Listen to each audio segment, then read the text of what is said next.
இன்றைக்கி நம்ம வீட்டில் செம டேஸ்டியான பாவக்காய் புளிக்குழம்பு தான் செய்ய போகிறோம். பாவக்காய் புளிக்குழம்புல என்னம்மா செம டேஸ்டி அப்படின்னு நினைக்கிறீங்களா? இந்த ரெசிப்பியை நான் சொல்கிற மாதிரி ட்ரை பண்ணி பாருங்கள், சூப்பராக இருக்கும். தண்ணியாட்டம் இல்லாமல் நல்லா தொக்காட்டம் செஞ்சு சூடான சாதத்தில் கலந்து சாப்பிட்டு பாருங்கள், தேவாமிர்தமாக இருக்கும். பாவக்காவை நல்லா திக்காக கட் பண்ணிக்கோங்க.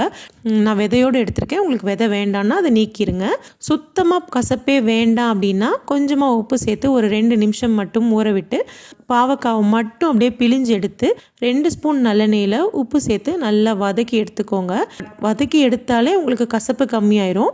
இன்னும் கொஞ்சம் எண்ணெய் சேர்த்து கடுகு, வெந்தயம், கருவேப்பிலை, வரமிளகாய், ஒரு 10-15 பல்லு பூண்டு, 2 கை நிறைய சின்ன வெங்காயம், கொஞ்சமாக உப்பு சேர்த்து வதக்கிக்கலாம். கூடவே 1 ஸ்பூன் மிளகாய் தூள், 2 நல்ல பழுத்த நாட்டு தக்காளியை மிக்சியில் அரைச்சு உள்ளே சேர்த்துக்கோங்க.